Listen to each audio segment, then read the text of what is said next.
నా 25 ఏళ్ల రాజకీయ ప్రస్థానం తెలంగాణ ప్రజల ముందు ఒక తెరిచిన పుస్తకం లాంటిది. సరే, గత కొంతకాలంగా మా పార్టీ పైన అదేవిధంగా నా పైన కొన్ని రాజకీయ పార్టీలు చేస్తున్నటువంటి వ్యాఖ్యలనే వారు కూడా చేయడం జరిగింది. అయితే ఆ వ్యాఖ్యలు వారు ఎందుకు చేశారో అది వారి విజ్ఞతకే నేను వదిలేస్తున్నాను. కేసీఆర్ గారి నాయకత్వంలో గత 2.5 దశాబ్దాల కాలంగా ఒక క్రమశిక్షణ కలిగిన కార్యకర్తగా రాష్ట్ర సాధనలో, రాష్ట్ర అభివృద్ధిలో నేను చూపిన నిబద్ధత, నా పాత్ర అందరికీ తెలిసినటువంటిదే.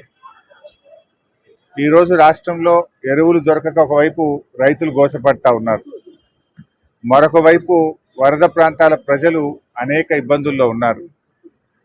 కేసీఆర్ గారు దశాబ్ద కాలం ఎంతో కష్టపడి నిర్మించిన వ్యవస్థలను, ఒక్కొక్క వ్యవస్థను ఉద్దేశపూర్వకంగా ఈనాడు రేవంత్ రెడ్డి గారి ప్రభుత్వం కూల్చేటువంటి ప్రయత్నం చేస్తూ ఉంది.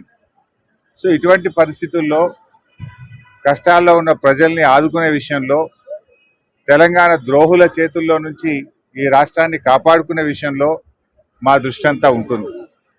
సో మేము ఈ రాష్ట్ర సాధనలో పోరాటం చేసిన వాళ్ళం, ఈ రాష్ట్రాన్ని కాపాడుకోవడంలో బాధ్యత కలిగిన వాళ్ళం.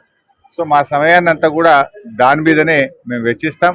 తప్పకుండా కేసీఆర్ గారి నాయకత్వంలో తిరిగి బీఆర్ఎస్ పార్టీని అధికారంలో తెచ్చుకొని ఈ ప్రజలు పడుతున్న కష్టాలను తొలగించడానికి అందరం కలిసికట్టుగా ముందుకు సాగుతాం.